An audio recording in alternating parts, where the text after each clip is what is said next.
Secrets have the doctors for the ages back with us again. We're going to be talking about a great event. I went to their event a couple of years ago, Healing for the Ages. Of course, I think they're my favorite doctors of all time. They have the information that is really healing humanity, and they always bring it every time we do one of these shows. We have massive views because you guys always share such great information. So thank you for joining us again. And let's start with Dr. Artis, and you can introduce everybody, and we'll jump in. It's great to be here, Michael. Thank you for inviting us back onto your platform. I hope everybody at home is doing wonderful. I don't know about you, but I'm scared to death right now, paralyzed by fear about this Chikungunya virus that has spread in China to 7,000 people, spread by mosquitoes. I am shaking in my boots. I'm not leaving the house. I'm in a mosquito net full time, living in a bubble. It's great to be here. Hope you're all okay. Hope you're not as scared and panicked as me. Fabulous. Yeah. We hear that's going to be the next, COVID, but I don't think so. We'll have to call it out before it gets, fear mongered. So that's great. I was afraid, actually. I just lied. I'm sorry. I withheld some information. 5 minutes before this interview, I found the cure that was published by the NIH and published on their PubMed.gov outfit. Would you like to know what it is? Sure. As crazy as everybody might think it is, when they first heard about nicotine being the cure for all things COVID and related to COVID and long COVID, do you know what was published in the last 5 years is the cure, literally a cure to prevent or to treat Chikungunya virus infection in humans. Wow. It's caffeine, and I'm not joking. I'm not joking. America has nothing to worry about then. Yeah, America runs on caffeine, y'all. So be ready. America ain't getting Chikungunya virus. Ain't no way, no how. You're all drinking caffeine. You're gonna be just fine. Bottoms up, people. Beautiful. Good to know. All right. Let's just get that out of the way. Healing for the ages. I have to go increase my yerba mate, Dr. Artis. Exactly right. Go get it going here. Okay. That's right. Got it. It's caffeine. All right, good. End of story. You don't have to be afraid of that one anymore. That pandemic's over. The fear-mongering's over. You don't have to be afraid. Bottoms up in the morning with your favorite caffeinated drink. Beautiful. Oh, beautiful. That's brought to you by science, by the way. I'm just quoting what science has already published. It's amazing. Very nice. So we're in the Lion's Gate, and, it's kind of like those dog days of summer. Mm-hmm. The Sirius, star system would come in around this time frame. The Egyptians saw it. And that's when their flooding started. So they worshipped the Sirius star, dog star. And of course, in the Karnak temples, I've been there many times, they have these carvings of bees. And so there seems to be some interesting things going on there with bees. And Dr. Jana, what do you think about all that? Well, that doesn't surprise me at all. These creatures are efficient and brilliant and provide everything that we need and everything they need. And so, no, it doesn't surprise me that for generations and centuries back to civilizations that they recognized that bees had special healing powers and knowledge that we can gain from them. So, yeah, I'm not surprised. Beautiful. Do you think there's any deeper stuff about that? Maybe because we've heard that bees are multidimensional. What are your thoughts on all that? Well, yes, I think there is something. I wouldn't see, because you're always very scientific, and I know we have some people in this group. They're very like me. They like to go down those deep, dark rabbit holes. Well, anyway, if you ask any beekeeper, there's definitely something multi-dimensional there when it comes to bees and the feelings and the healing, and it can transcend things that nothing else can. So. If you're not a beekeeper or you're not open to those things, you just think I'm crazy. But there is a deeper effect there for sure. Less dimensional, but have you heard, Mike, about these new beds that they're producing? And they're just filling the beds with bees, and then people lay on them to receive healing from the vibrations, the frequencies that the bees emit. Wow. I'm building one of these, Dr. Artis. Jana's building one. My office, yes. So it's basically you just have the hive that they can come and go, but the top platform you can sit on or lay on or get next to, and you can feel and the energy and hear everything. It's pretty amazing. That's awesome. I haven't tried it yet, but are you going to bring that bed with all the bees to our next Healing for the Ages conference in October so people can try it? I don't think so, because I think they wouldn't love to travel. You don't think the Hilton Granite Park Hotel would? I'm not worried about them. I'm just worried about the bees. You don't think they'll have a problem with beehives being brought into the ballroom? That'd be awesome. That would Yeah, be so if you could do that, that would be like one of those healing beds. Everybody's like, the med bed stuff. So right. Oh yeah, yeah. they're just There's trying no to do what med bed. bees are already doing. Yeah. Yeah, you don't need those. You need Jana's bee bed. Yeah. That's all you need. You don't need no med bed. You need the bee bed by Jana. Sea bed, yeah. God bless the bees. I leave for a month and all this crazy stuff goes on. I'm unaware, Michael, of all of this. Like, I was Welcome just back. out in the wilderness for a month, you know what I mean? Yeah, And then you just come doing back in and it's like, whoa. I did find something remarkable. So I watch the bees to tell me what's going on with weather and just different things in our atmosphere. The way they behave tells me so much about the way I should be behaving. And one hive out of the hundreds and hundreds of hives I have, I didn't put shungite, which is this amazing stone from the Karelian mines in Russia, and it's full of carbon and it absorbs different types of electricity, radiation. So I put shungite on all the hives, painted the inside, put a copper top. So I'm trying to protect them from the onslaught, right, of Wi-Fi radiation and so much. So one hive didn't get it. And I noticed this year, I hadn't had a single hive collapse. Every year, beekeepers have some kind of hive collapse. It's just natural that in the order. But lately, hive collapse has been like 50% of all the hives that beekeepers have. So I attribute that to people spraying chemicals, but also increased electromagnetic fields. So I was doing all these experiments, and this year I hadn't had a single, not one hive collapse. And usually there's at least one or two naturally in the hundreds of hives. And then just last week, I came to visit one of the hives, and this is one actually in my yard, and it was tucked away. And I actually forgot to put shungite on it. All the others have. I have so many; it's hard to remember. But I got there, and it was empty. It was gone. And moths had taken over this hive. Now I've had dozens and dozens of more in our yard than hundreds at the farm, but it was the one that didn't have the shungite. All the others are doing great, are doing fine. So I feel like it's giving them that added protection to keep them from getting so weakened by the onslaught of Wi-Fi radiation, and that tells us something about ourselves as well. And I'm sure Dr. Ely can tell us about, going in the wilderness and not having any of those effects. I remember I did the Pacific Crest Trail, which runs through this area right here for 4 months. And I was like in heaven. I was like floating towards the end of that 4 months.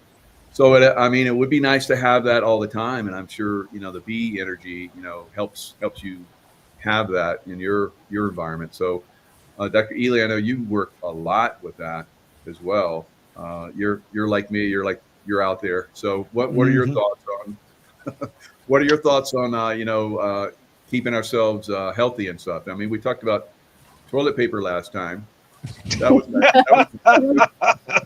Yeah, we did. I even got some good toilet paper. I just everything. So you guys sent me on another learning more stuff as you always do, and I think probably the bamboo toilet industry just exploded because you guys. Yeah. Yeah, I think sure Dr. did. Artist made him some money in a big way. Excellent. Well, Mike, it's always great to be here, and we're so grateful to have a chance to come together and hang out with you and hang out with your audience and everything, kind of share what we've been doing. Like if you go through our text thread, the four of us have, it's kind of full, I guess is what I would say. Like there's a lot going on in the text thread, who's sending stuff, on whatever they're researching at the given moment. My research before I took a little break and went off into the wilderness was on electric nutrition. And it's something that we're going to be teaching about at the Healing for the Ages annual fall conference, October 23rd, 24th, and 25th. One of the things that we have to really appreciate, and we've all been kind of working around the periphery a little bit. We're going to dive in October on this one. Is that the face of medicine really changed in 1910? And that's, of course, the year that the Flexner Report came out. And there was some interesting things that we just learned. I just finished writing my next book. It's going to come out in 26, in early 26, called The Philosophy of Healing. And it took me down some very interesting rabbit holes into the history and the word origins of things. And I think what really came out and really jumped out was that, we had a we had a seismic, like, what's the largest earthquake you can have? What is that, like a 12 or something like that on the Richter scale or whatever it is? We had a 14 earthquake when it comes to natural medicine and medicine in general in 1910. And so what I like to do is just to bring people into a simple understanding right now, Michael.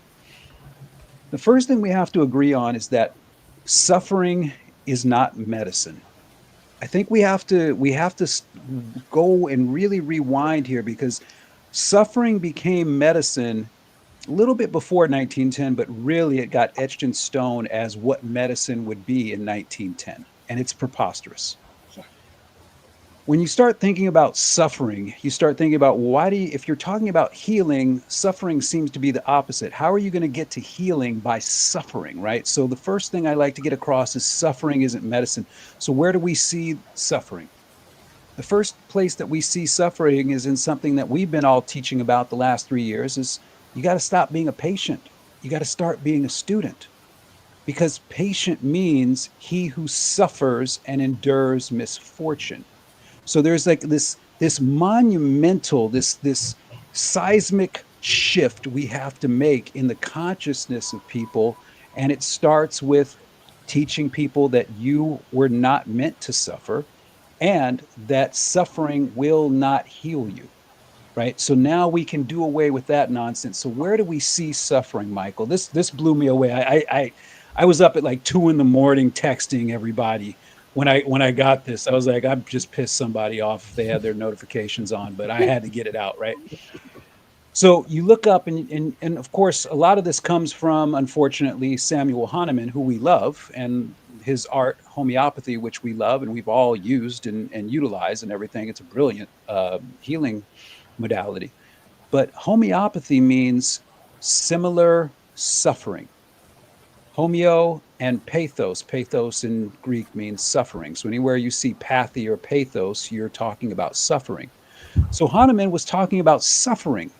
And he was saying, if I give you something that is a little bit of what you're already experiencing, it'll help you heal similar suffering. That was his mentality for homeopathy.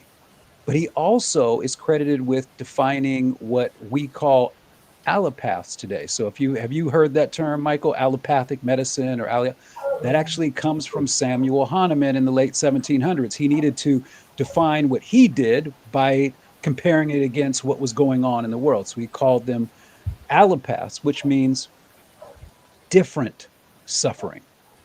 Right. So this is our two major medical models right now in the late 1800s and early 1900s: homeopathy and allopathy. And it's like, are you kidding me? Both of them are talking about suffering. So, of course, what do the naturopaths do? The naturopaths don't look into what the words mean. And they say, and this is Benedict Lust, and he goes, well, we're going to call ourselves naturopaths. Well, do you know what that means? Birth of suffering. Well, this is preposterous when you get down to it. This is like, our entire medical model is built upon suffering. This is what Healing for the Ages is saying. It's time to change. It's time for us to evolve past this ridiculous idea that we have to suffer. And so what I did was I went back through ancient Greek history, and we went into the life of Hippocrates, and we went into the cult of Asclepius and their rituals and their temples. I found a whole bunch of records, Michael, of what the cult of Asclepius used to do. And one of the things that the cult of Asclepius used to do is they used to grab people and say, "Come on in. You can't die here, and no birth can happen on our temple grounds. But we will do everything we can to help you commune with the god Asclepius. So everywhere you see the stick and the snake, that's where you're seeing this god Asclepius, the symbol for the cult of Asclepius, right? The symbol of medicine. The symbol of suffering. Right there. A stick and a snake. Perfect. Perfect symbols for suffering. We're going to hit you, and if you don't like that, we'll let something bite you. All right. Like that's really what it comes down to for them. Well, they wanted you to have a chance to talk to Asclepius. So guess what they gave you once you gave a sacrificial offering and everything? Guess what they gave you, Michael? They gave you a drink. Venom? They gave you a drink that was a hallucinogen.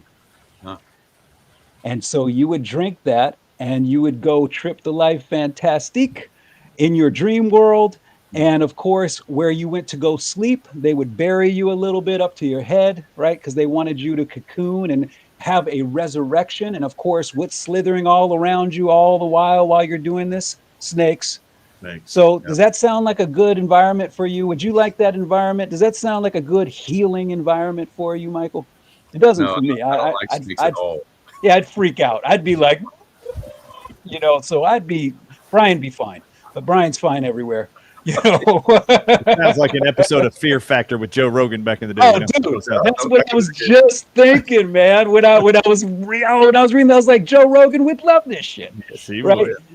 So after that, you wake up and now you got to go tell a priest what you dreamt. So of course, everybody's going to be making everything up, right?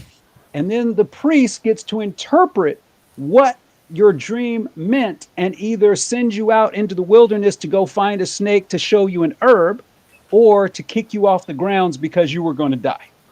Remember, you can't die on those grounds, right? They've got to have a perfect record. They have to be able to say to the public, no one has ever died on our grounds, except for this instance. You ready for this one, Michael? Mm-hmm. You start reading through all the Greek literature and all the Greek records on this, and guess what? There's an episode where a person comes in with an intestinal worm, a woman. The cult of Asclepius priests said that Asclepius was asleep. You can't make this up. They told the person Asclepius was asleep.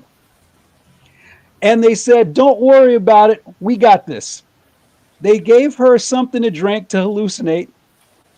And then to get to this worm, they cut her head off.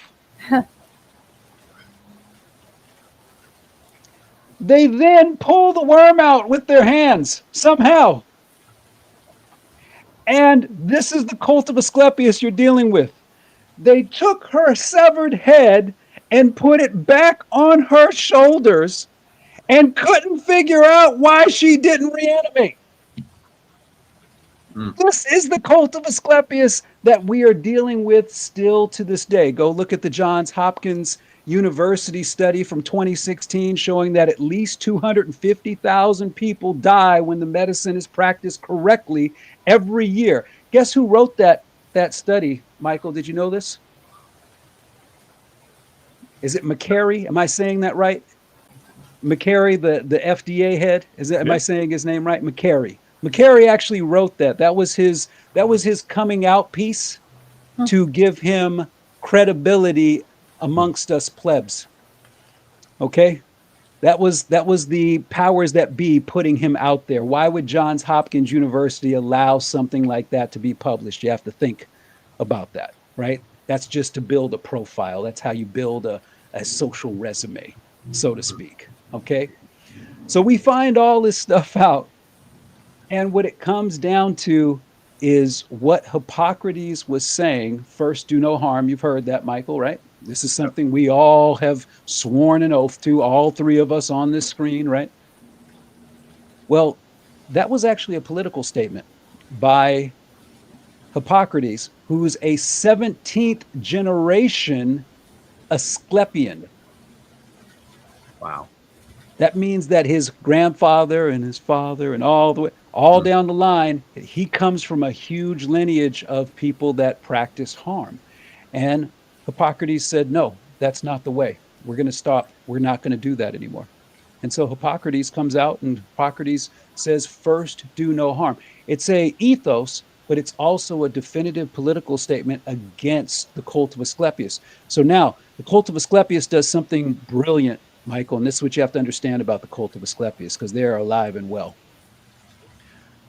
What would make the most sense, to fight Hippocrates or to absorb Hippocrates? Absorb. Absorb.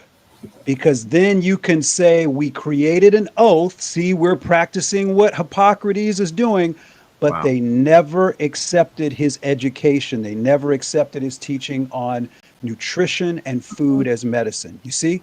But they can give the appearance of absorbing him in and saying, yeah, we're following the Hippocratic oath, which he didn't write anyway. But it's crazy. So, anyway, Michael, what I'm telling you is this: if there's one thing Healing for the Ages is definitively going to accomplish, it's going to be rooting all evidence and history of suffering out of medicine. It's gone. You do not need to suffer to heal. In fact, that's an oxymoron. We are not morons, so we are not going to be doing that or teaching that. And that's why you need to come to Healing for the Ages, so we can wake you up fully and you never, ever, ever, ever, never have to go back to the cult of Asclepius again. Then, in case any of you are wondering, oh, does this really apply to me? He's talking about stuff from thousands of years ago. I don't know if you ever heard the adage your whole life, I hope. If you don't study history, you're doomed to repeat it. You're repeating it 24/7 here. Any of you entering into any of these symbolic referenced institutions who hold the logo of the cult of Asclepius on all of their buildings, all of their vehicles, it is the same cult. Go look at the World Health Organization's website. Go to their FAQ section where it says, the frequently asked questions, it says, where did the logo for the World Health Organization come from? And then they tell you it's a representation of the cult of Asclepius, whose cult involved the use of snakes. Yep. And Something else. they have the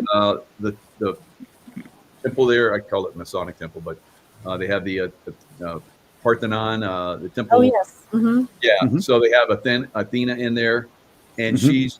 there's snakes all over the place. I'm Mhm. like, what is going on? I finally realized that, and after Dr. Artis and you guys were talking about all this, Asclepius, and I was like, these guys have been practicing this snake stuff, and it's all in their culture, and it's all come down to us, obviously, with Hippocrates.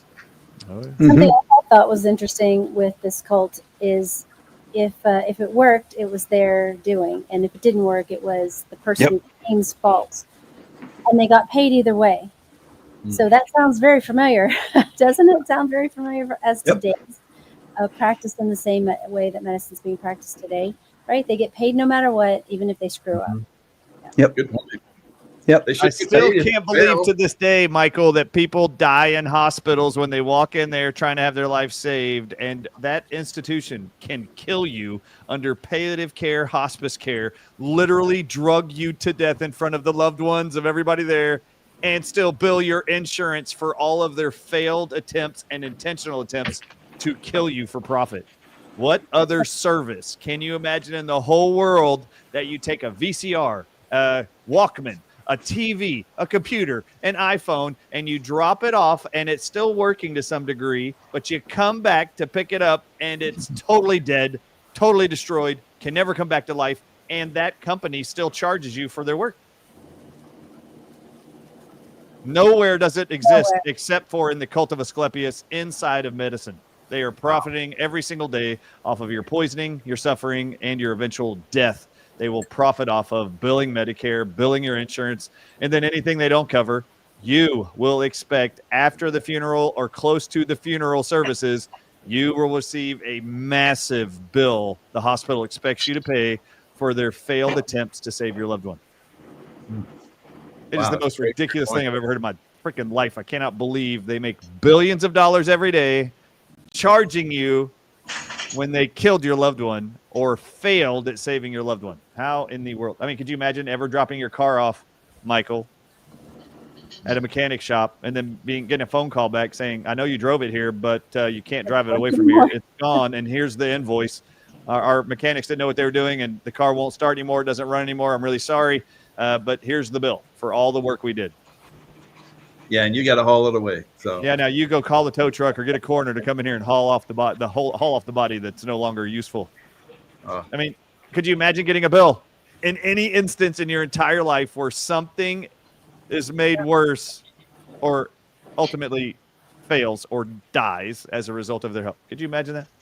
No. It doesn't exist anywhere else but in medicine. crazy. It is crazy. I don't know why we don't expect more of our healthcare practitioners than we do our mechanics on our vehicles.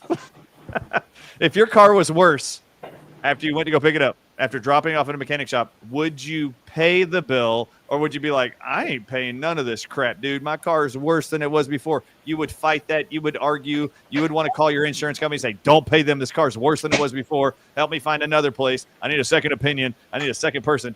No. You don't get that opportunity with mainstream medicine. So healing for the ages, let me just talk about this before people lose interest maybe. I don't know.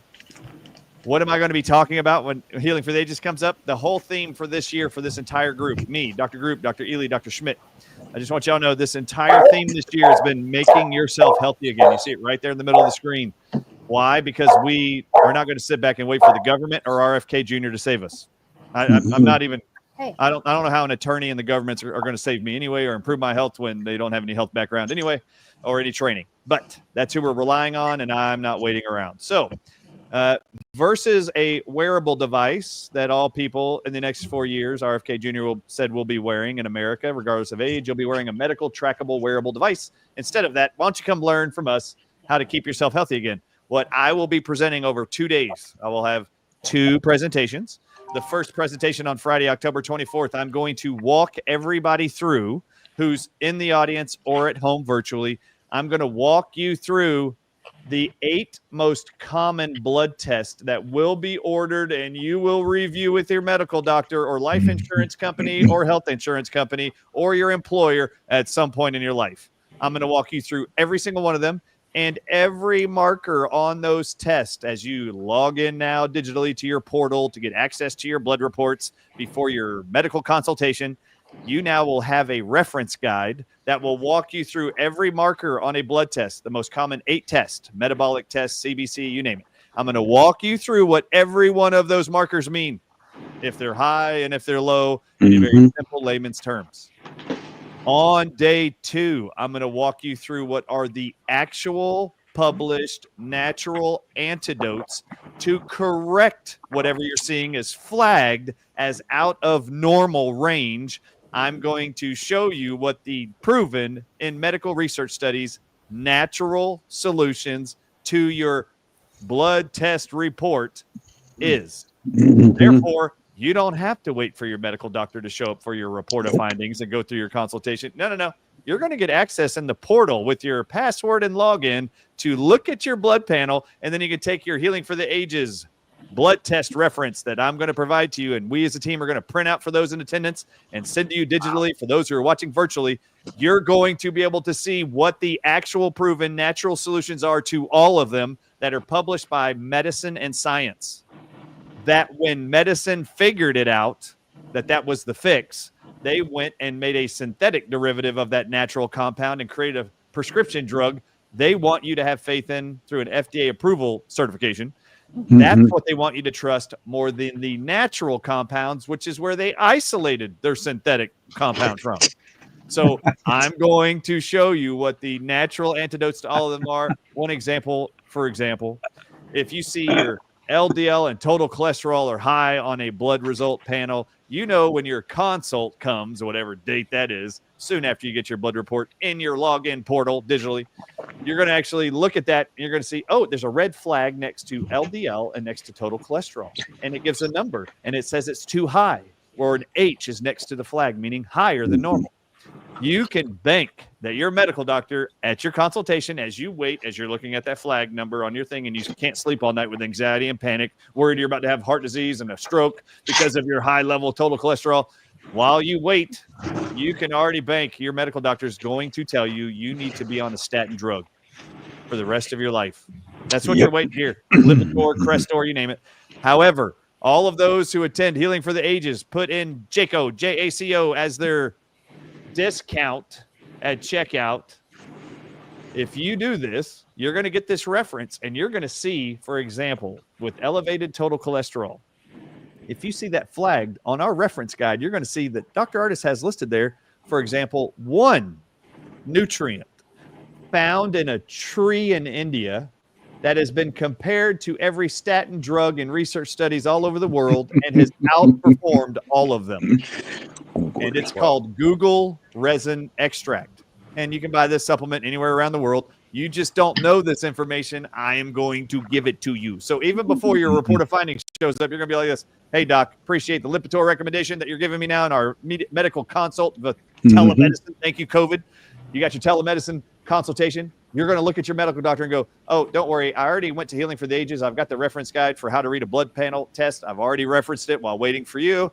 And I've already ordered my Google lipid resin extract from the Dr. Artis show or wherever. And I'm already taking it. And I look forward to you doing my blood test again in 3 months. And I can't wait to see that it is improved without the need of statins. Oh, by the way, every statin drug, by the way, I made a mention at the first Healing for the Ages conference that you attended, Michael. I made a reference about cholesterol drugs. And then Dr. Ely and his son made a clip and it went viral all over the place. Did you know that all statin drugs are known cancer-causing drugs called carcinogens? Did you know that? I didn't. So all of you out there who are freaked out and panicked about, Forrest Gump, you watched a movie and Forrest Gump's mama got cancer, and now you're scared to death about cancer, and you or your loved one might die from cancer because you watched Forrest Gump's whole world shattered till he found Jenny again, all because of cancer in that movie. You might want to consider avoiding and saying no to every medical doctor who's looking at a blood test, says you have high cholesterol and you need a statin drug. Or you need to look at them now after watching Michael Jacobs' outfit here and say, hey, doc, are you telling me that cancer's right for me if you recommend statin drugs? Right. You know what I'm saying? I watched Forrest. Forrest had a horrible time recovering from his mama dying. Sally Fields, I watched it. Forrest. That's right. Forrest, is just me and you, Forrest. I'm going to lean my back up here, Forrest. You just when lean your medical your doctor back says up you need against statin mine. drugs, you do what Jenny did. She yelled at Forrest and said, run, Forrest. You run, Forrest, away from that clinic. Popcorn shrimp and fricassee shrimp and boiled shrimp, jumbling and boiled shrimp. That's fried about shrimp, it. That's about all the shrimp you can have right there. Right there. You made me you reminded me of something. The creator of statin drugs, his name's Akira Endo. He died recently, and I was watching something on him, and he his so-called cholesterol was too high at one point, and someone asked him, which statin drug did you take? Like, oh, this is your moment. You created this. And his response was bizarre. His response says, the dye maker wears white pants. The dye maker wears white pants. So the dye makers back in the day didn't wear the dye because it hurt them. So his ultimate answer is, no, I didn't take any statin drug because I know it's harmful to me. That's it. Wow, that's amazing. Hey, Dr. Artis, are you going to be sharing with people this crazy idea of food as medicine when you're helping them get these numbers into some balance? Absolutely. Yeah, we're going to have dietary recommendations, supplemental, herbal, homeopathic remedies to each of them. Yeah. What is public? See, you know what Michael gets crazy about this? Because I was throwing some stuff at Dr. Artis. I was like, yo, you got to check this out. You got to see this. So every couple of years, the National Academy of Sciences in the United States does a survey around all of the allopathic and this time osteopathic medical schools, right? They send out a survey, and one of their questions is, how much nutrition are you teaching? Now, guess how little they're asking to be taught. Just take a wild guess. How many hours do you think the National Academy of Sciences is asking to be included in a allopathic medical education? 2 hours. 0. I'm going to guess 0. 0, 0, 0. Okay. It's a little higher than that. They are a little altruistic. 25. They're asking for 25 over the course of the entire education. So they're saying, basically, give us a weekend workshop. Just help us help you look good out there because people are starting to figure it out that none of these white coats are qualified to discuss nutrition, and they're not. They're not qualified to discuss nutrition because as of 2014, the average medical school curricula, of course, that was inspired by Abraham Flexner, who has no medical background, no clinical experience whatsoever, but he's designed all of the education for United States, for Canada, and for Europe. This guy with no background in medicine whatsoever is somehow qualified to design medical education and what it has to be. All right. I'm sensing a theme here. Yeah. And guess what Flexner said should not be taught in medical school because it is not scientific? Nutrition. Nutrition. Food as medicine. The very thing Hippocrates, the father of medicine, said is the most proven and safest and most effective of all natural therapies known to man. So we're going to ignore Hippocrates and we're going to listen to Abraham. I've never worked with a single person in my life in a healing capacity, Flexner, and he's going to design how medical education. You see how preposterous this is? Michael, this is, and it's been going on for 115 years. And this is what Healing for the Ages has had enough of. We've had enough of this.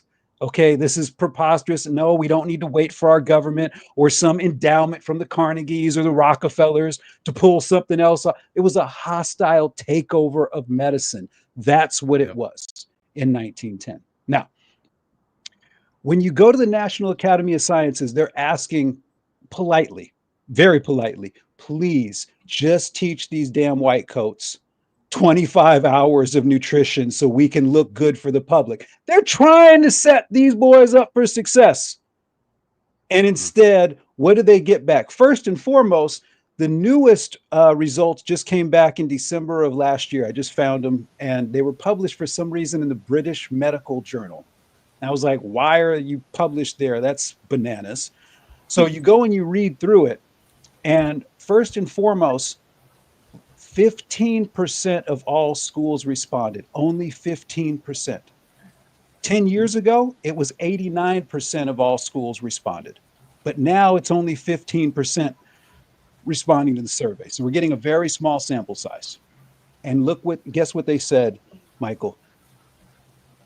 On average, for the schools that did respond, only a few of them had a dedicated nutrition course. And on average, they taught their white coats 20 hours worth of nutrition. Now, Dr. Artis, I just want to give a comparison here for everybody, okay? Dr. J, I'm going to ask you the same question, so be thinking about this because I had to think about this too. Okay. In your whole career, Dr. Artis, how many hours of nutrition education, and I want you to count what you've learned since graduation and all that stuff too. How many hours of nutrition education have you amassed in your career? So that would have my actual start down that researching and learning of natural medicine and food and nutrients would have started in 2001. Mm-hmm. So that's been 25 years. And I actually attended a seminar about nutrition, detox, food principles every month while I was in practice for 16 years. Mm-hmm. That is seminars physically getting certified with hours, doctorates, you name it. And I could easily say 5,000 hours. Easy. You are grossly underestimating, and you and I both know that. Oh, I'm sure. Now that's out. If you go to my everyday, how much I study and research food science and nutrition. Right. Man, it's safe to say 1,000 a year. 20,000 hours. It's the conversation, Michael, for somebody like Dr. Artis starts at 1,000 hours on average a year. All right. And that's, I'm sure, underestimating it. Dr. J is probably in the same, but Dr. J, where would you put yourself? I can't even, it's like, how many breaths have you taken? Right. Right. Wow. I mean, there's the actual courses that you would take, mm-hmm. but the independent study, and I don't even know that I could quantify that. I think 5,000 for like Dr. Artis. I'm sure yours is way more than that, but yes. So just in comparison, it's thousands and thousands. It's every day. It's what we do every day. So if we're not learning something new every day, we're going to fall behind. Do you know I just spent 2 hours before getting on this call studying only research studies about walnuts? Right. Yeah. Right. Yeah. See, Do you know why I was studying about walnuts and why I was doing that? Just in PubMed.gov, just looking up walnuts. I'm not joking.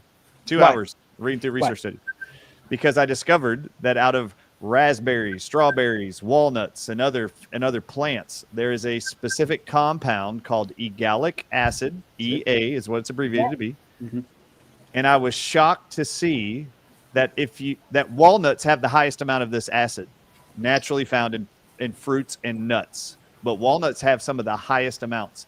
And they have done studies, medical science, had people with prostate cancer eat walnuts. And within 5 hours, they want to know how much of that anti-cancer compound found in walnuts ends up in a prostate cancer tumor.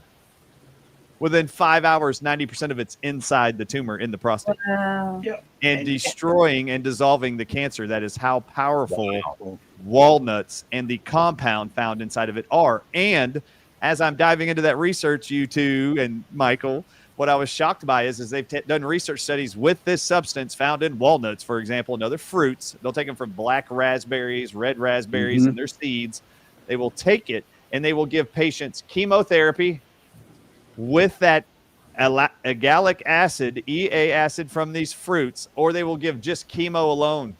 Hmm. And do you know that every organ function is still optimum as long as you give the person taking the chemo the same nutrients from walnut and raspberries? If you don't, they get the liver toxicity, the kidney toxicity, the brain toxicity, the heart toxicity as a result of the chemotherapy. But they don't as long as they eat the fruits and the nuts that have the egalic acid in it. And egalic acid's been proven for reversing and curing colon cancer, found in walnuts. Walnuts. Breast cancer, cell lines have completely cured. I mean, it's just ridiculous. Colon cancer, breast cancer, prostate cancer. I was going through all of those for 2 hours today. Just, 2 hours of looking at walnuts, research studies. That's 2 hours. That's a tenth of what's being recommended by some of these average numbers of 15 schools who replied to the survey looking for nutrient guidance from the food sciences group. Right. You see, when it comes down to, and this is what you're getting when you come to Healing for the Ages, Michael, you're getting 25,000 hours of nutritional and natural medicine education and expertise minimum from each of the four of us. That's over 100,000 hours combined. Where are you going to find that? Where are you going to find somebody that off the top of their head can answer questions that other doctors don't even know that there's answers to, right? Where are you going to find that, right? And that's why you come to Healing for the Ages, because you finally, for the first time, get to step into an auditorium where suffering is not medicine and nutrition is medicine, the most effective of all of the modalities out there. In fact, I can't think of if I only had to choose one modality and all of these big umbrella that we have access to, it would be nutrition, because I know I can get everything done with nutrition. Everything else becomes an add-on and a synergistic kind of therapeutic. But if you don't have nutrition right, you aren't going to get all this other stuff. You're not going to get the benefits out of everything else because the nutrition isn't set up right. You need a foundation, and that's what nutrition is. That's what the Carnegies understood. That's what the Rockefellers understood. And that's why they wanted it nowhere near any medical education. Because if a doctor knows how to use nutrition as medicine, medicine just means a healing art, by the way. That's all it means. If a doctor is trained in the healing art of nutrition, the way the four of us are and the way that the people who study with us are, then there is no need for suffering. And if there is no need for suffering, now statin drugs become a very hard sell. Antibiotics become a very hard sell. All these things that they make their money off of become a very hard sell, because if you understand the medicinary that is your refrigerator and what it can be, You don't need those things. Those aren't even thoughts to you. I don't, if I have high blood pressure, what am I doing? Going to potassium. What am I going to be doing? I'm going to be looking at things that are going to help reinforce the walls of my blood vessels. So we're talking about omega-3 fatty acids and bioflavonoids, and where do I get those?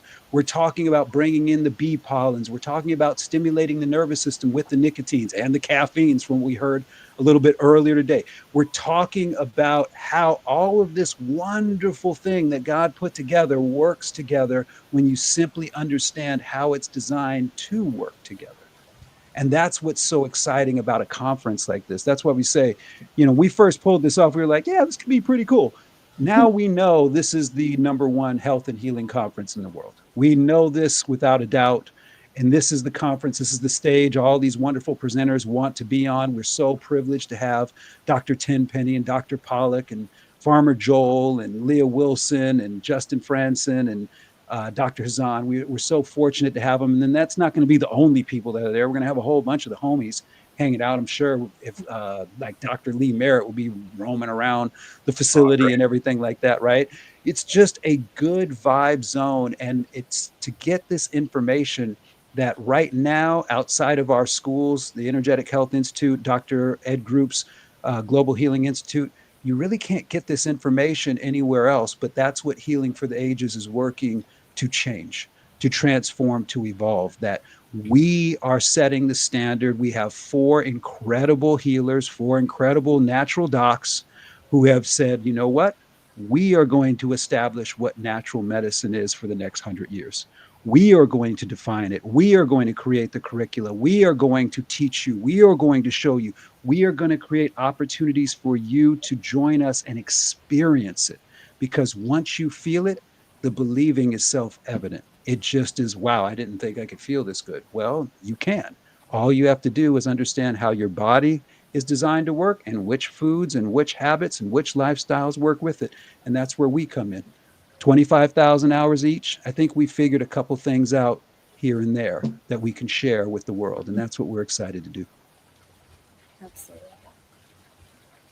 Yeah, that's what fantastic. I love the most, actually, what I'm really excited about too, you guys just don't get it. Maybe we're just nerds, but I am a big time nerd. And none of us can watch all platforms, follow all people 24/7. There's too many people producing content and doing research and doing publications, podcasts, gatherings, institutes, you name it, blah, blah. I get so excited to take these 2-hour breaks and sit in the audience at Healing for the Ages and learn from Dr. Henry Ely, what he has been studying and put together with his incredible mind and clinical experience, what Dr. Janice Schmidt has through her entire lifetime, being raised by an allopathic medical doctor father, a hippie, natural woodland creature mother who loves the woods, and then learning from Dr. Ed Group, he's all over the world, obviously. He's an anomaly of his own, and man, do I love learning from him and seeing what he's been studying, referencing, researching, and educating people through his school, his online school called Global Health Institute, along with Energetic Health Institute, Dr. Janice Schmidt's platform and clinics. I love learning from them because I have this one unique opportunity every year to sit at their foot and to learn from them the things I haven't even looked at yet, or maybe even considered, or even questioned, or thought to go look up. So for me, it's an opportunity for me to learn, which is one of the reasons why at this conference, it's very unique. We don't allow the vendors to stay open during our presentations. Right. They have to close their booths and they have to come into the auditorium. We expect everybody to be there to be a student, want to learn. We did not spend the whole year studying, putting together these presentations for the vendors to miss out on what we're teaching them, and to have customers of those vendors out in another part of the foyer or part of the hotel trying to purchase products where they could be missing out on life-saving information from the stage as any of us are presenting. So it's a very unique opportunity. All organic meals provided by the hotel. The chefs there are incredible. We love them. They source all of our ingredients, seasonings, oils, meats, everything, vegetables from local organic farms in Dallas. And so it's an incredible opportunity for them to work with us and provide an opportunity for people. Cannot tell you how many people walk the halls and walk the auditorium and in the breaks talk about how incredible the food is. And that's because most people think organic food and they think gross, doesn't taste well, not seasoned at all, very bland, very earthy, tastes like dirt. No. Organic food can taste amazing, man. It's come a long way in the last 30 years. I'm sure from Jana's world, chewing on sticks out in the woods, out there in Truckee, Lake Tahoe area. They got them evergreen pines they can chew on and nibble on. But no, that's not what all organic food tastes like. It can taste amazing. This is a very professional executive chef at the Hilton who works directly with us to source all of those things. Couldn't be more proud of what we've created. And then, of course, the camaraderie, the unity, the hugs, the high fives, the dancing, the music. There's just a feeling at this event that every medical professional healthcare practitioner has always voiced of the two previous conferences, which are annual, just once a year. They've all said it's the greatest conference, be it medical or health, period, they've ever attended. And that was something we intentionally try to create, something of love, unity, acceptance, and a place and a space for all, no matter where you come from, where your skill sets are, what your licenses is, or if you don't have one at all. It doesn't matter. We're all brothers and sisters here to try to figure it out as we're all being deceived by various means, by an industry that has the largest lobbying powers, the deepest pockets to control our thoughts about health. And for anybody out there wondering, I don't know if you've ever done this, Dr. Ely or Dr. Schmidt or Michael, but I've had a lot of patients out there. I'd go like this. Look, if drugs are so incredible, and if healthcare is defined by the use and the prescription and swallowing of pills called prescription drugs, if that is healthcare, and we need to put all of our faith of our health and our health outcomes in medicine, prescription medicines. I don't care if it's injected or swallowed. I'd like to ask all of you out there to think for a second. How well do you think your daily life would be of you living in your own skin if you only ate prescription drugs as your food source? Mm-hmm. I would like you to start your morning with just high blood pressure, drugs, and diuretics, and just swallow those. Don't eat anything else. And at afternoon, take your cholesterol-lowering drugs. And then at night, only take your Viagra and your hormone replacement therapy drugs. And I want to know how good you think you're going to feel and for how long. If health is found from the prescribing of drugs, I would like you to tell me how long do you think you could live and how well do you think you could live just swallowing or injecting yourself with pharmaceutical products every day the rest of your life, if that's where health comes from. I would like to see the pharmaceutical companies' food pyramid represented by all the drugs they think you need to consume every day so you can live and live well. You can't live well on drugs alone. The problem is there's no nutrients inside the drugs. I need y'all to think about this. Where do your nutrients come from? Go to the periodic table of elements. You all were forced to memorize this in homeschool or in public school. There was this periodic table of elements that did not have a single prescription drug on it, but they had all these basic elements, and a lot of them are nutrients or minerals like calcium, zinc, magnesium, selenium, and you learn all of these are required for life. All of them. Where do you find them? Do you find them in drugs or do you find them in food? Where do you find calcium? Where do you find zinc? Where do you find iodine? Where do you find selenium? I mean, my whole life I've heard selenium is mostly found in Brazil nuts. A Brazil nuts is a food. So that periodic table of element that you learned and were forced to memorize by your mom or a science teacher, they told you this is one of the elements that makes up the life found in the universe and your own body. Well, where are you going to get it? Do you get a prescription for selenium from your medical doctor at CVS or Walgreens? No, you get it from your food. Or you isolate it from a food and you buy it as a supplement because you're not going to eat that food. I don't like Brazil nuts, Dr. Artis. Well, good. You better go swallow a supplement. Your body requires selenium. There is nobody on earth that is Advil deficient, Motrin deficient, Tylenol deficient, prednisone deficient. None of you are. None of you are Imitrex or Lipitor deficient, Viagra deficient. None of you. And none of you have required a drug to sustain your life or to live or live well. You have three basic needs: air, water, food. I would bank you need spiritualism and some kind of spiritual thing. But for physical health, you need food, air, water. The quality of that food, air, and water dictates the quality of your everyday living experience. No one on earth is going to convince you or me that there's actually 4 elements all human beings require. There are 4 phases of water you will learn at Healing for the Ages by Dr. Gerald Pollack. But You've only been told there's three, but there are truly three elements that you require every day to live and live well: air, water, food. You have to have it. So where do you get those nutrients? You don't get them from drugs. Vitamin C is not in aspirin or Tylenol or Advil. So where are you going to get it? You need vitamin C, you need vitamin A, you need vitamin E, you need vitamin D, you need all of these. Where are you going to get them? You don't get them from drugs, but you need them to live every single day. Every day. And find me. This is what I find interesting too, Dr. Ely, Dr. Schmidt. Imagine all the medical doctors in med school looking at their textbooks, learning about pathways of all cells in the human body and how they function. Could you imagine just looking at the mitochondria inside of a cell, which Dr. Ely is the master, the father of knowledge about mitochondria. Inside every cell in the human body, whether a brain cell, heart cell, skin cell, there's these little what are called organelles called mitochondria. Yep. And that mitochondria produces all the energy for that cell to function. It's like a battery inside of your TV remote. It doesn't work if you don't have fuel in the battery. So mitochondria need fuel. You know what's amazing? What I find amazing is all these millions of medical doctors right now in America who've all gone through these textbooks and have been quizzed and tested on all of them. When you look at the pathways you have to memorize and be tested on, how does the mitochondria in the cell with the little drawing of all these different things coming into the mitochondria being combined to turn into ATP and energy? Do you know not a single one of those diagrams that show you how all of life works? On none of those diagrams is prednisone, Zoloft, Prozac, I don't care, aspirin, Tylenol, Advil. It doesn't matter. There's no drugs in any of those pathways. But do you know what's in them? You will see a K plus that stands for potassium. And guess where potassium is? On the periodic table of elements.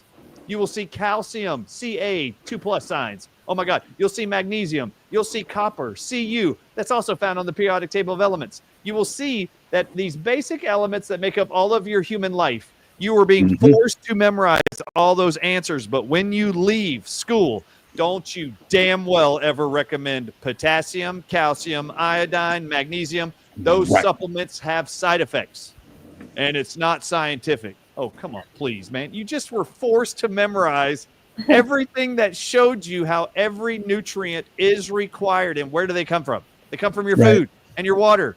I mean, the very first thing is hydrogen. Where do you get hydrogen? Oh, my God, are you not drinking water? Water is 2 molecules of hydrogen, 1 of oxygen. Why are you drinking Coca-Cola or Dr. Pepper or Gatorade? That's not water. It's got water in it, but your kidneys are only designed to filter water. Anyway, these are the basics we got to be reminded of. And it's amazing to me that you can't find a textbook that shows you that the pathway to make ATP requires swallowing prednisone. In order to make energy, you need prescription drug prednisone. Yet, do you know people take prednisone for energy? Which I find really ridiculous. But anyway. And we're so one of the things that I'm going to be teaching on, and this is why I love leading right before Dr. Artis comes on, just to set it up and everything. And oh my God, it's going to be so good. So, Michael, I'm going to be teaching on electric nutrition because we have to now evolve from this strictly molecular understanding of things. See, that's what the Rockefellers and the Carnegies wanted. They wanted everything to be molecular because if it's molecular, we can patent it, we can control it. Very difficult to patent electricity. You can patent an electrical device, but not electricity itself. And that's what our bodies run on, electricity. And that's what all these nutrients that Dr. Artis is talking about participate in, the conduction of electricity throughout the body. So what I'm going to do to set you up, B, is I'm going to go through that whole list. They're going to be primed of all the nutrients that are required for electricity to flow. And then, boom, handed right off, baton pass right over to you. Let's show you. And now when things go wrong in a lab, right now when your blood work don't look the way they say it's supposed to look, here's what's going on, and here's how you fix it. It's not rocket science. I've studied rocket science. It's really, really hard. Okay. It's really, really hard. Okay. This is not rocket science. Okay. But it is both a science and an art. And this is what I came to learn about it. We went through the etymology of over 90 words, Michael, like how did these words come into being? You know, like we talked about with patient, allopathic, and all this other stuff, right? Art simply means skill. An acquired, learned skill. That's all art means. And science means knowledge. Same thing that the Greeks were pursuing with their word gnosis. That's all it means. It doesn't mean anything other than that. It's not this process or anything like that. It's just knowledge. So when Dr. Artis is like, yo, I looked at those biochemical charts, and guess what? Prednisone is not listed on anything that it goes with making energy, right? Like, well, that's a fact. That's knowledge. He's being a scientist right there by expressing that knowledgeable fact. That's all it is. Yeah, Yet I was Fauci is actually not Dr. that. Hey, Dr. Go Eady, for I it. was actually looking up the electrical circuitry for the contraction of all the heart Yeah. muscle cells, and I Yeah. couldn't find Eliquis anywhere on those pathways to trigger atrial fibrillation to be reversed. I couldn't You- see Eliquis anywhere, but it was the third most sold drug in the whole world last year for heart arrhythmias. I mean, in the You- whole you- world of You all mean drugs, there was it no number three. Eliquis next to Purkinje fibers? What are we talking about Yeah, here? no, I cannot find Just- Eliquis prescription drug anywhere in those pathways to make the heart rhythm happen at all. But I do find calcium. I do find magnesium. Yep. Calcium initiates the contraction. Magnesium takes it out. Oh my God, if there's an arrhythmia, too much firing or hard contractions without relaxation fully, guess what you're deficient in? Michael, I just said it. Calcium causes the Magnesium. contraction. Magnesium relaxes you out of contraction. So what are you deficient in? Go for it, Yeah, Michael. Answer. He's testing you right now. It's magnesium, everybody. It ain't that Hey, hard. Cliff! All right, so Very few people do enough magnesium. That's a good point. So that's exactly right. So That's Yeah, probably just so Dr. you know, Artis has a great magnesium with he's one of the few folks that's put the orotate form into his magnesium, which is one of the most medicinal forms of magnesium to bring in. And it's just a fantastic formulation. it is. But these are you some of guys those giving out basics. that little care package with the VIP tickets too, like you did? Oh yeah. Oh, yeah. Every person that comes all the gets stuff a. we're talking about, you're going to get some freebie stuff. It's worth Oh it. yeah. Oh my yeah, we goodness! got some- The first yeah. 2 years alone, it was an average $500 worth of stuff for free in your swag bag that you picked up Wow. walking in the door. Yeah. We're actually paying you to come. We are Pretty actually low. paying you to come. And you You're get to hang out welcome. with amazing. There's always amazing guests in the audience. For sure. Amazing people. We're, Amazing we're people. so It'd honored. be really fun. Yeah, we're so honored to have them. We have a list of special guests coming, but nobody's as cool to watch or get to meet or hang around than Dr. Janice Schmidt. I mean, if you don't feel better in life just hanging out with her, Mhm. you are a zombie, and you're not a real human with real feelings. Because And Dr. it's Janice like Schmidt will make too. Your everything guys, better. the background, the stage, that screen on the background, that's- unbelievable. Oh yeah. Super Yeah. high tech. Wow, like so impressed.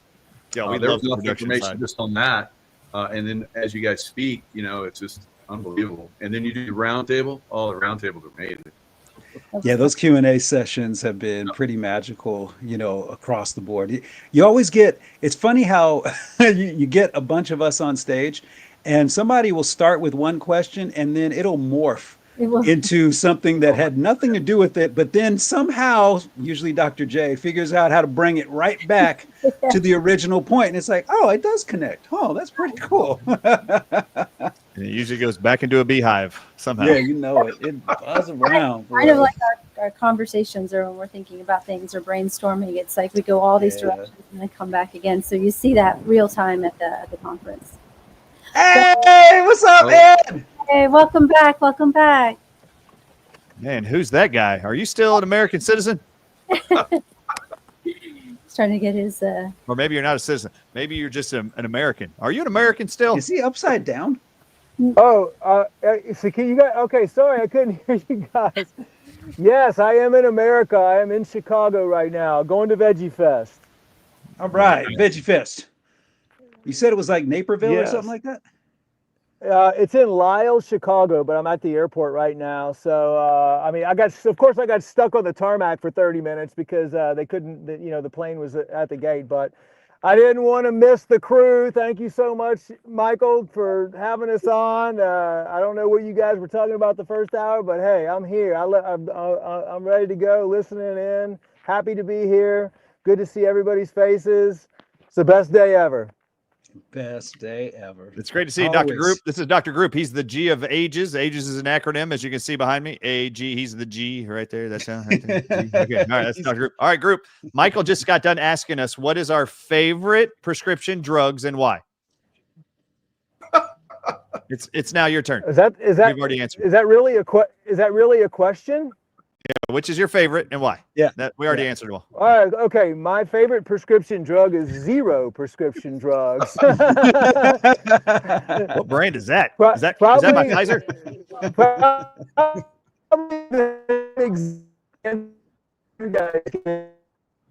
He's in a tunnel in Chicago. Tag in, Jay. He was going to tell you that it was Preparation H. That's what he was trying to say. which is actually over the counter and not prescription. Maybe it's prescription grade. Which is why I developed oxy powder and natural hemorrhoid creams. I knew he'd wrap it back up. Sorry, guys, if I'm breaking up, I'll be out in just a second. I'm in the garage right now because it was the rental car garage, but I'll be out here in a second. So if you can't hear me, I should be good. So sorry, I'm interrupting the show. No worries. Dr. Group, tell the audience before you cut out what you're most excited about and tell them to come to Healing for the Ages 3.0 in October. Go.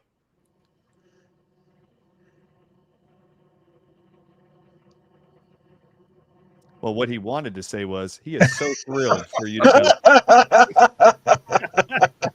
come. He can't wait to meet you. Can't wait to shake your hand, give you a hug. It's going to be amazing. All right, October 23rd, 24th, 25th, go to healingfortheages.com. Put in JACO, JACO, at checkout for a discount. Dr. Group, are you excited about October's conference? Super, super, super excited. I've been traveling around learning all kinds of new stuff. Like we're teachers, but we're also students, and we always learn as much as we possibly can. And it's to me the theme that I've been getting. Of course, we've been talking about make yourself healthy again, but like the question that's been popping into my head is, and I've been studying a lot of the ancient Ayurvedic and the ancient Tao healing arts. And this is stuff that goes back. The Chinese have the biggest libraries because they're meticulous about not burning things and keeping records from that for thousands of years. And it's fascinating to me that if you look at the last 5,000 years and you look at the cultures from all over the world, the healing technologies are very similar, yet and proven, okay, like proven over 5,000 years. Why are we just focusing now on what the Rockefellers and the Rothschilds created in the last 100 years? Like, think about that, like creating medicine, and you had generations and generations for thousands of years practicing these and improving these techniques and utilizing and coming up with new techniques to heal the body. But now we're all focused on what's been developed in the last 100 years.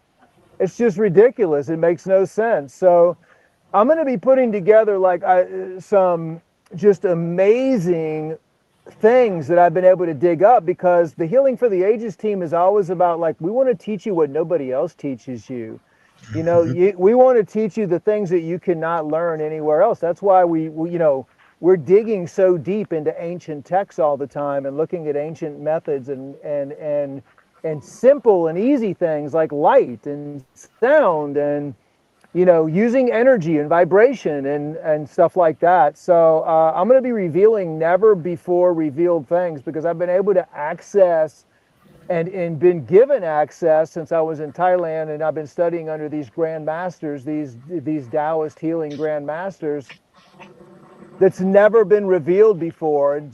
Only being revealed to me because because at that point in time where they feel you're ready to go to the next level of healing, which mostly is in energy and vibration, which is what we talk about all the time, then they reveal. It's just like the student and the teacher always get revealed new information as they grow and as they transform. So I'm excited to present a lot of this new information this year at Healing for the Ages, and I know you guys have all kinds of really cool information too, and we're just stepping it up. It's going to be next level. I'm super excited about it. Do not miss. You know, we say this every year, like the first year, the second year, now this is the third year. It's just this is like state of the art. Like there's nobody in the world that's teaching this kind of information. And I'm also, by the way, going to be giving everybody some pretty advanced updates on the transhumanism agenda. One of the things that we all been talking about every single year, giving everybody updates. This is going to be transhumanism 3.0. And some of the findings that we found, some of the things that are happening behind the scenes, and some of the solutions that are working incredibly well now that all of us have been working on and testing and proving behind the scenes. I'm excited to learn from you, Dr. Ed. Of course, with the intention of make yourself healthy again, and people being able to create their own healthy bubble. I mean, that's what it's all about. I mean, this transformation that we're going through right now in humanity with the world is really about you waking up. I mean, you meaning me, everybody else, we're all going to the next level of transformation. We're all going to being able to believe in ourselves, believing in ourselves as healers, believing in ourselves as teachers, and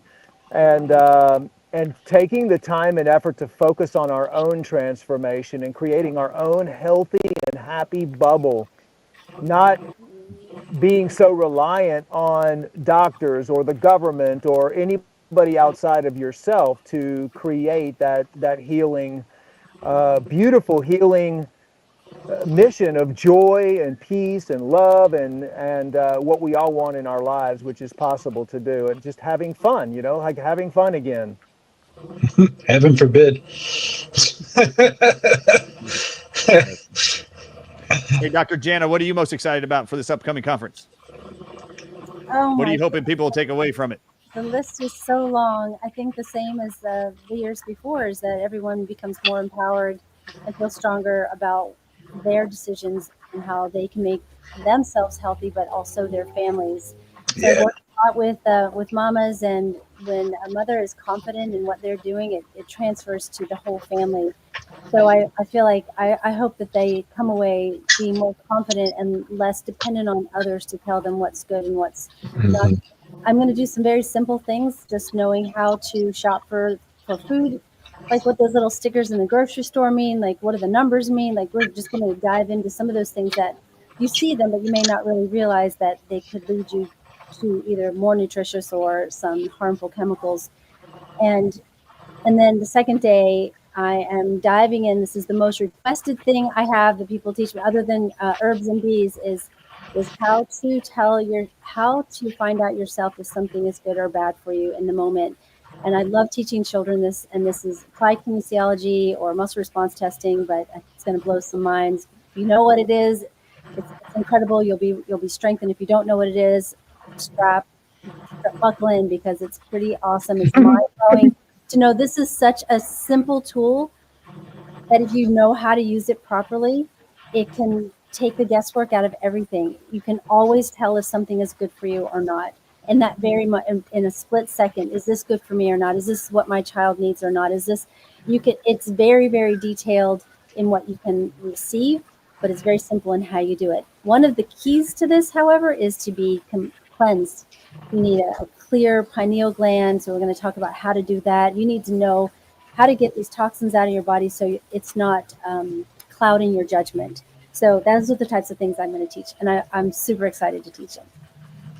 That is going to be thrilling because, as the old adage goes, right, you can actually feed a man by fishing for him, or you can teach him how to fish and feed him for a lifetime. So Perfect. for all of us, I think one of the things we find the most difficult and challenging is that most people still think they need someone to guide them in every decision and question they have about what supplement to take, what dietary changes to make, how long to fast, how long not to fast. Is it a water fast, dry fast? Do I do dry brushing? What is it? I mean, everybody wants to still ask you, Dr. Jana Schmidt, Dr. Henry Ely, Dr. Group, Dr. Artis. They want to ask you, is it okay for me to do this?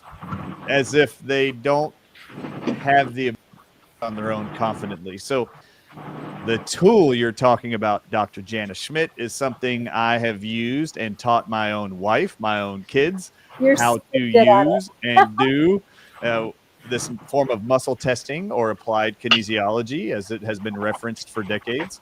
It's the ability for you to intuitively know and get answers to true false questions on anything you are confronting. It's really just a true false, yes or no type Yes. of questioning, and your subconscious controlled every aspect of your body. It's connected to every part of your body, and any question you ask yourself, you will get a physical response to it. You Absolutely. just have no idea how to interpret the reactions. It's So you doing need it someone all to the show you time people. anyway, right? All the We time do it's it all the happening. time. You just have to know how to be in tune to it. I am so excited to hear from Dr. Janet Schmidt how you're going to present that, because you and I talked about this a couple years ago. Yeah, we think this would be a good idea to present to people. And it's like, I think at first, maybe we just build the foundation for the conference, get the brand Yes. and the group and the band together, get them marching in one direction, and then let's start offloading some of these tools we've used for years in our own home, in the Yes. grocery store, in a Yes. pharmacy, in an herbal shop. We use these tools by ourselves All the to time. get the answers to our own questions, all the same ones you have Yes. at home. Every day. And it's an incredible when you think how to make yourself healthy, right?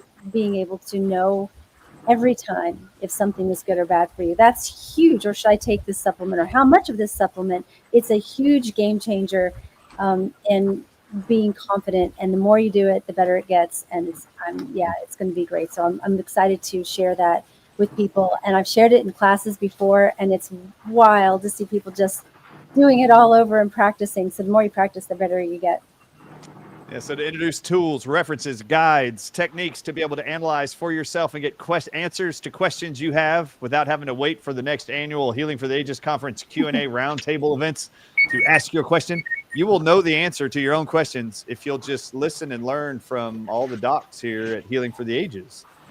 And from Dr. Janet Schmidt, I look forward to hearing it. It's going to be amazing. Can't wait. Oh, speaking of, I just heard from Dr. Bradley Nelson this morning. He wants to come on the Dr. Artist Show and do an interview after I've talked about his emotion code book on so many platforms. Somebody that works in his organization told him, man, this guy keeps talking about your stuff and that he uses it every day. And anyway, this morning he just reached out and wants to come on the show. That'll be fun. But in his book, The Emotion Code, he teaches every reader how to do their own assessment by themselves, all alone, to figure out what emotional traumas are stored in their subconscious impacting their physical health. And you don't need a therapist to do it. You don't have to ask anybody questions or hear them regurgitate answers. You can do it all by yourself. And he teaches everybody around the world how to do this, and has been doing it for 20-something years since he wrote the book, The Emotion Code. So that'll be exciting. Some of those techniques you will hear from Dr. Janet Schmidt. Right. That's a great book. And the emotions are, if you don't have a high level of emotion, understanding, intelligence, emotional intelligence, then all the other intelligence that you have is worthless. So that's beautiful. Yeah. Well, Dr. Artist, what you're bringing up too is this constant infiltration by the cult of Asclepius into every aspect of our life. I mean, they've gotten everybody conditioned and trained to think that you can't make a decision about your own health without asking somebody whether or not it's the right decision for you. It's that the answer to that question lives within you.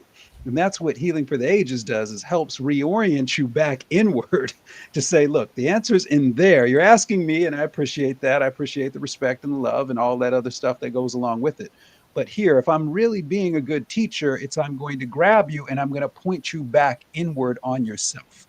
And I'm going to show you and give you the skills with which to be able to ask yourself intelligent questions, but also, most importantly, to be able to hear. And here's the key part: trust in the answers that you hear coming from within you, so that you can act upon them. Because what we're proposing doesn't have side effects, unless you consider happiness a side effect and more energy production a side effect.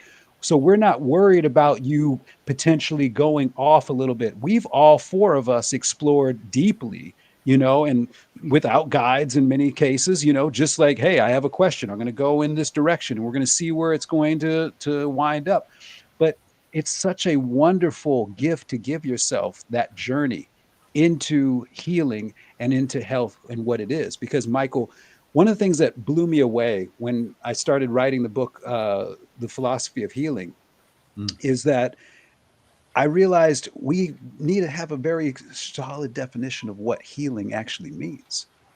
And so, what healing means, when you get down to the actual etymology of the word, it means to make whole and holy by restoring God's divine order within. That's strictly speaking what the word healing means. And that's why when you come to Healing for the Ages, it's in our word, our brand, number one, but it's a health and healing conference. It's a health conference in the sense of, let us show you how to maintain the gains that you've already worked and achieved. But it's also an understanding that, hey, if you are feeling a little broken out there, and that's not uncommon in our world today, you can come to this place and we'll show you how to make yourself whole again. Because that's the journey of the healer. And that's the journey the four of us have been on, and the journey that we want to share with you. It's not for us to fix you because you are not broken. It's for us to show you a way to make yourself whole. And that has to involve your creator. That's been the big thing for me. I've been going through Tabor's medical dictionaries from different years. I've been going through some of the nurses' dictionaries from the early 1900s. And guess what you see over and over and over again in allopathic medicine? You see the omission of God. It is taboo to discuss God on any level, but I'm like, how does any of this healing and making whole happen without God? I mean, I didn't design the glycolysis and the TCA cycle, and I didn't invent mitochondria. And you know what I mean? Like, you get to a place where it's like, I'm just a rider on this ship, and how do I become a good captain of riding this ship? Like, that's really what it comes down to. But it's really exciting what we're doing here, because what we are saying above all, Michael, is that you don't need someone's permission to be healthy. That's preposterous. You don't need to wait for your government to figure it out. They're never going to figure it out. You don't need to wait for some shining knight on a white horse to come over a hillside and save you. The person that's going to save you is staring you right back in the mirror. All you have to do is make sure that you're looking in the correct place, and that's not external to yourself, it's within. And that's what all of the education that we're bringing to the table is, to reorient you back to where the answers actually are, living within you every moment. I just had an epiphany while you were talking, Dr. Ely. Uh-oh. I'm dead serious. I was like, oh my God, I'm chomping at the bit here. I can't believe this. I never thought about this in my life till he just started to talk. But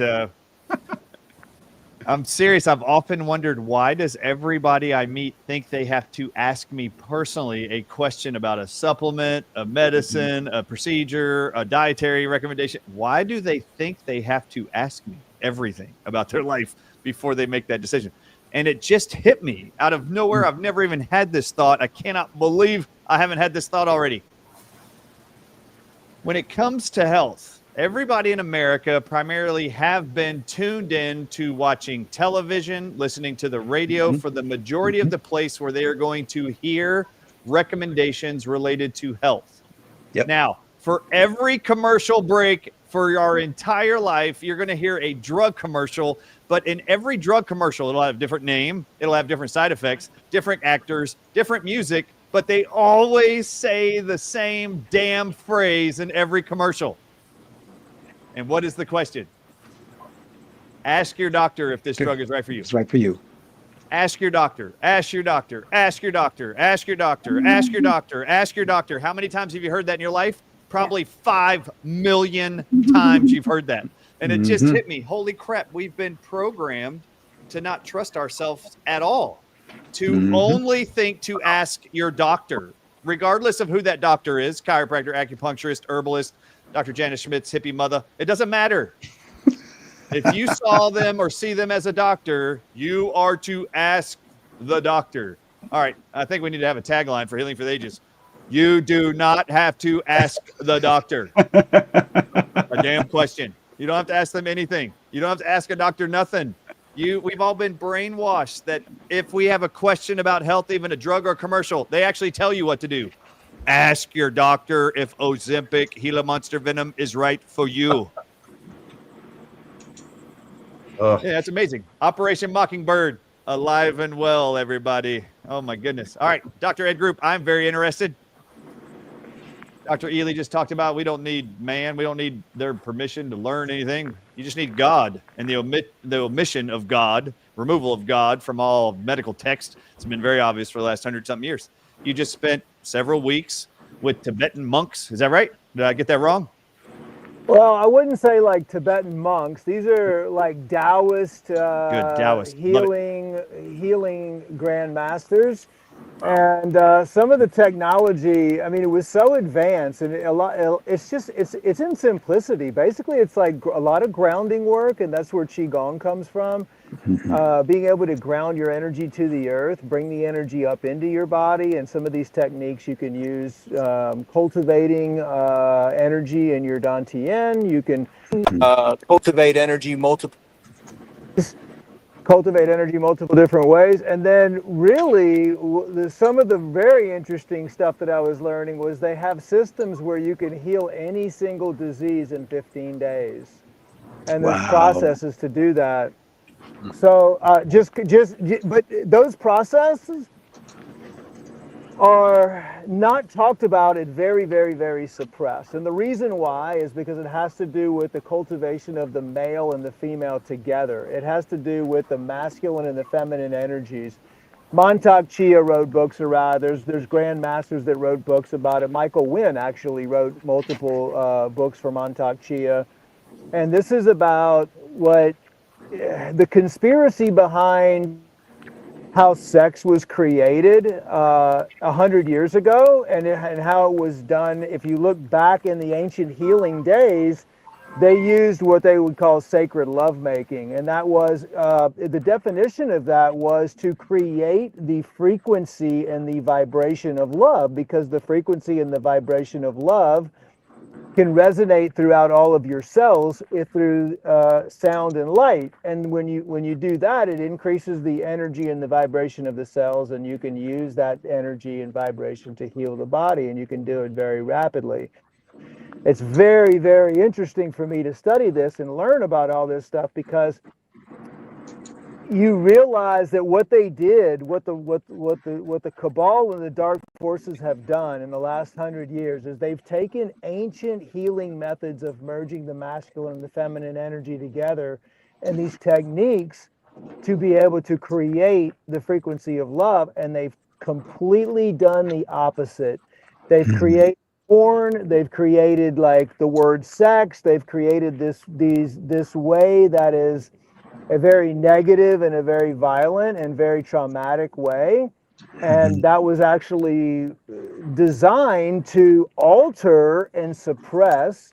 When we talk, you hear everybody talking so much about body, mind, and soul, the body, mind, and soul, the body, mind, and soul. Well, that is like the three areas that are under attack. The body is under attack through, and then how that leads also to men, and especially boys now, ejaculating all the time. And this was the semen was the vital life force according to the Tao. It was the most powerful energetic thing, and so they would teach how the men how to retain the semen to be able to cultivate this high level of energy that could be transmuted for healing and creating high frequencies of vibrations. So learning the exact opposite from, and I've actually been studying this for about 3 years now, and the more that I'm getting into it, the more that I'm learning, and the more that's being revealed about how we have the power. And this is another reason why they've tried to separate the male and the female, to divide us, because they know the power of bringing together. And these are free techniques, guys. Like, a lot of the stuff that we teach is free. It's free for health, and it was done 4,000 or 5,000 years ago for immortality. You know, in the Bible they talk about people living 600 years, 700 years, 800 years. You can piece these things together, and when you realize, when you ask the question, how did people live this long? These are the techniques that they were practicing. They're practicing techniques like this of cultivating the masculine and feminine energy, and being able to repair, restore, prevent the aging process from happening. And it all goes back to really the environment in which you create around yourself, the external environment, the internal environment, the connection to the earth, what you're putting in your mouth, dating back even thousands of years ago, where they had the breatharians, and there's documented evidence of even people being able to cultivate children using energy instead of even implanting semen. Okay, like that. This type of research that goes back this far was a way to actually conceive without even implanting the semen within a woman. Okay, there's many documented cases and evidence of women becoming pregnant. And if you look at the Bible, that also is evidence of a pregnancy without the actually using the semen. And even there's a group of books called the Anastasia series of books by Vladimir Megre, which actually tells the story of a guy who met this very spiritual woman in Siberia that lived in the mountains and was in touch with the animals. And he tells the story about this energetic experience that they had together twice, and she conceived children without any penetration. So anyway, I mean, to me, it's always about finding the stuff that no one else has found before and then digging deep into those topics. I mean, you can do research and you can pull up research papers, but pretty much anything that you're going to find it's going to be in the last 100 years, right? I mean, but to be able to go in and get translated text and to learn technologies that are so powerful for healing, that include the sunlight, that include purified water, include qigong, include taking back your own power, the power of prayer, the power of meditation, the power and understanding the power of the masculine and the feminine energies coming together, and seeing how that's all been destroyed and how that's all been changed in the last 100 years, and it's all been flipped over to try to divide us all from each other, to try to promote diversity, and to promote all these things, and change the way that we think and feel. And it's literally been an attack on the body, it's been an attack on the mind, and it's been an attack on the soul. And the last part of their system is what we've been talking about for so long. And I believe, by the way, that the technology that we're going to be sharing at Healing for the Ages can alter the energy alone, can alter the transhumanism agenda. It can reverse the transhumanism agenda, and it can alter the nanotechnology. It can disable the nanotechnology, because, as we've been saying, when Big Pharma turned to biotech 10 years ago, that they are turning people from, and they say this, right? This is exactly what they say. They want to convert you from a carbon-based, God-based life form to a silica-based life form. And it's happening. I mean, we're looking at people's blood under the microscope, we're doing urine analysis, and we're starting to see this transition happening. So, of course, what do we want to do? We want to tell them, as many people as possible out there, how to prevent this from happening. You have to educate them a little bit on what's happening. It goes over most people's heads when you start talking about the transhumanism agenda and what they're doing. It's very deep. They're using multiple vectors to do it. There's the hydrogels, there's the rectennas, there's everybody connected to the cloud through the M-band network, the W-band network. W-band, yeah. All this stuff is for real. And so you have to make a decision. Because they're doing it without your consent. Do I want to convert? And they say that when you're converted to a silica-based human, half human, half cyborg, the biggest reason for that is to take your connection completely away from God. That is it. To take your connection completely away from God. Once you're a silica-based life form, you're not going to be able to connect to God anymore.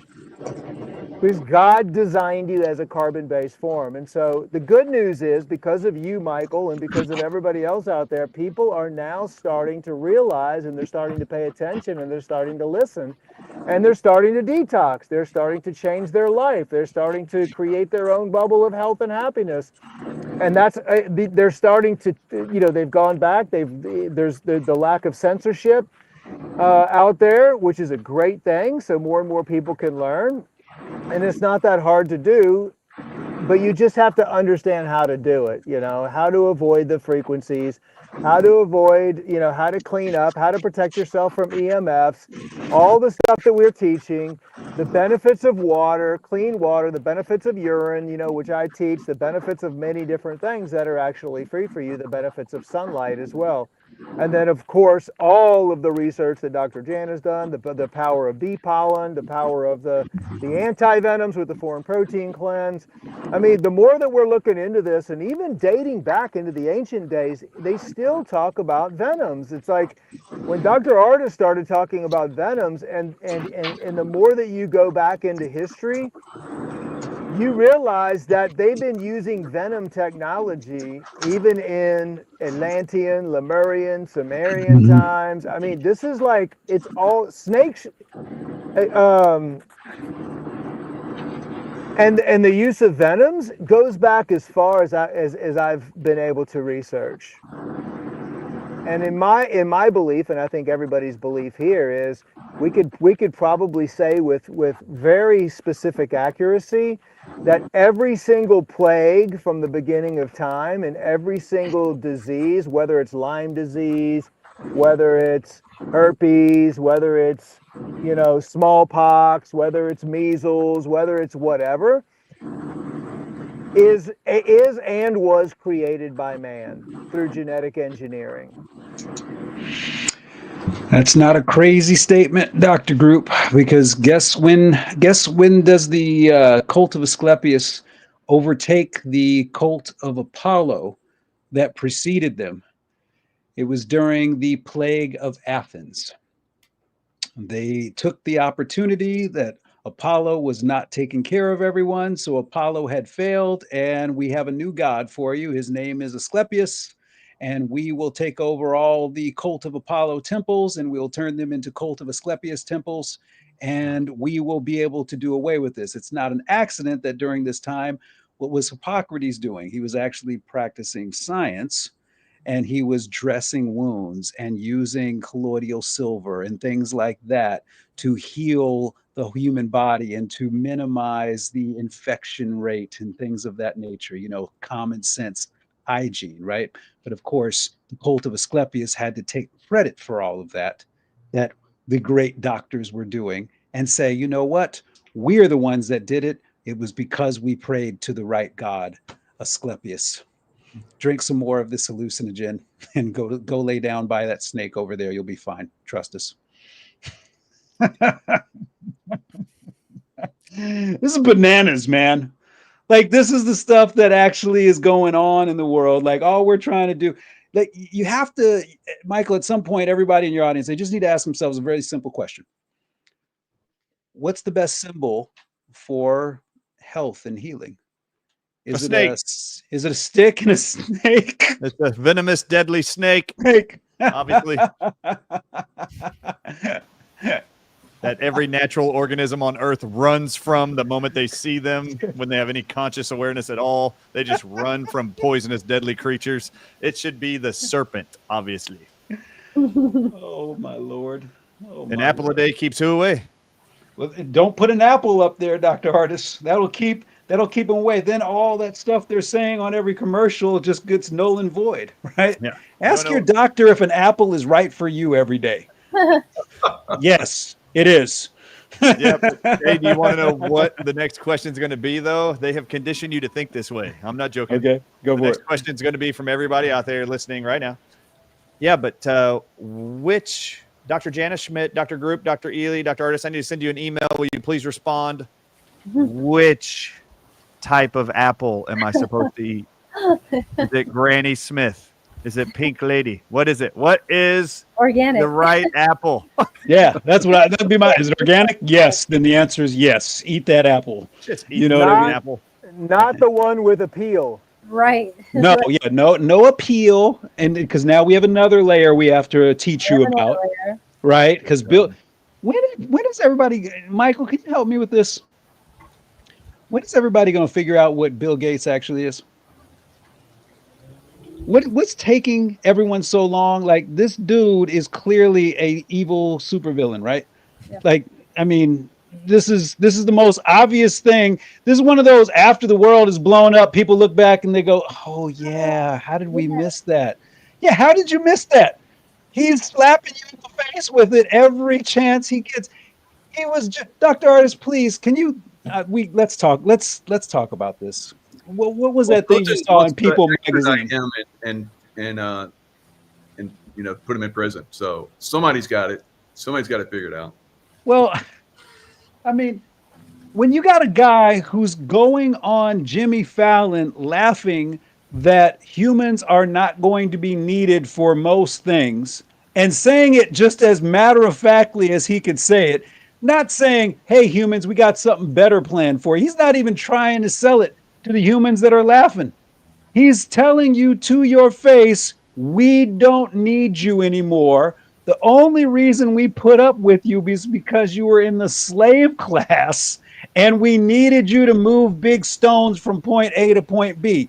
We don't need to do that anymore. We got our own things for that. We don't need you anymore. We're on Jimmy Fallon laughing about this. And I couldn't believe my ears because I went and listened to that clip, Dr. Artis. I couldn't believe my ears listening to the human beings in the audience laughing along as if, ha ha ha ha ha, he's going to take you on a magical ride into his billionaire plane or something to a new land that you didn't know existed. No, no, no, no, no, no, no, no. That's not what Bill Gates has in mind for you, everybody. Let me read the headlines from this People magazine article referencing this Tonight Show interview in March of 2025, just a couple months ago, Michael. The title of People magazine's article dated March 29th, 2025, written by Bailey Richards. Title reads, Bill Gates says that artificial intelligence will replace doctors, teachers, and more in the next 10 years, making human beings unnecessary for most things.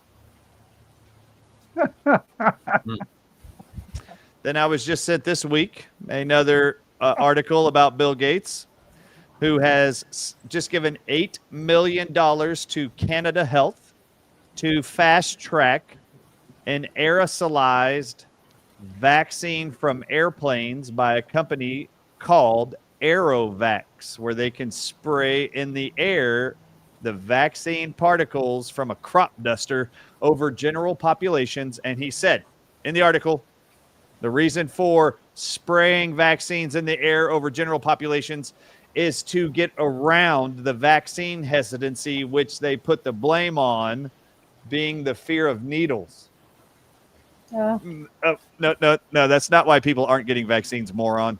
All right, so Aerovax, look it up, AEROVAX. Canada Health is received $8 million from the Bill and Melinda Gates Foundation just now to fast track their review of the safety and efficacy of Aerovax mRNA vaccine sprayed in your skies over your cities in Canada to get around your vaccine hesitancy because you don't like needles.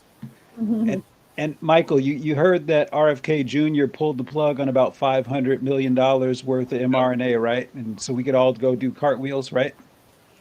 You know what didn't get the plug pulled on it? Arcturus 2304, Arcturus 154. Oh, by the way, those just happen to be the first things that Secretary Kennedy approved and fully funded using our taxpayer dollars. Oh, and those just happen to be self-amplifying mRNAs. Those are going to go full cycle, according to the good secretary. But we're going to pull the plug on the stuff that we were about to pull the plug on anyway, because we have to at some point take away the EUA from these damn shots. That's all that was a prep step that they knew they were going to have to do in anticipation for for September anyway. And they're trying to make themselves look good in the process. Michael, you've seen some crazy things in your life. Have you seen anything crazier than what you're seeing right now? No, Maybe you have. this time is like the most unbelievable, but it gives us. I gotta laugh to keep from crying some days, I know, Michael. exactly. You know, I mean, you have to understand the lunacy of these people, that they know they're killing you and they still want you to love them for it. You know, like this is what is bananas to me. Like you can't criticize, they still need to be loved, and they still need to have all this adulation heaped upon them for trying to turn us into silica beings. You know, it's interesting, Dr. Group. I went and looked up real quick in the periodic table. I was like, I've never really thought about that before. Carbon to silica. Silica's just right below carbon in the periodic table. So it's a natural transition for them. It's the same thing they're doing with boron and aluminum and all these other heavy metals and everything. They're just moving one step down on the periodic table across the board and thinking that life is going to be the same and maintained. I mean, these are psychopaths. These are psychopaths, and they walk among us, and we hail them as if, oh my God, help me. I'm gonna have to go take a break. I'm gonna go take a walk real quick. I'll be right back. I'll be nice. Yeah. Give me a I second. think I heard that Bill and Nice. Melinda Gates are about to donate $8 million to Dr. Jana Schmidt's beehive farm for more shungite, more copper tops for the hives, so there's no more hive collapse. Because we're going to need them. They're killing all of our bees in the skies, destroying our glucose oxidase, which has been proven now and identified by Dr. Jana Schmidt to actually be inside of bee pollen, found to destroy nanotech, remove graphene oxide, you name it, from the things that we're being poisoned by all around the world. Nature and God have already provided the antidotes. You just need to be reminded of what those are, because you're being programmed and directed into a specific narrative of blind faith and trust in artificial intelligence and in medicine and in review of your symptoms with AI tech over your own intuition and your own interpretation of your own symptoms and how your body behaves. Nobody on this planet, including the 4 docs on the screen and Michael, none of us know more about you personally than you do about you, or about your health, or how you behave when you eat something, take something. You are the only one who knows how you feel better than anybody else. And we need to help remind you and encourage you how to do self-assessment, go within yourself, be calm, don't be panicked. Don't think you need somebody else outside of you to direct you or guide you. God's inside of you. God's infused his intelligence inside of you, and he's infused it in all of nature around you, which I love the views behind Dr. Jana and Michael, which is all of live nature, man. Get back to nature. Nature wins. Nature thrives. God designed it that way. It's amazing. Beautiful. Come to Healing for the Ages in October, man. Go sign up virtually. If you can't be there physically, get there physically, because it's going to be amazing. Come hang out with the rest of it. It's going to be amazing. Absolutely. Thanks, Docs. Been great having you on, and look forward to maybe we'll have another show before maybe in September next month. That'd be great. That'd be great. Yeah, looking forward to it. It's going to be exciting. Absolutely. All right, cheers. Yeah. Thanks for everybody joining us, and we'll see you guys next time. God bless you all. We'll see you. God bless you all. Take care. Thank you. God bless. Thanks. Safe travels, Dr. Group. Thank you, sir.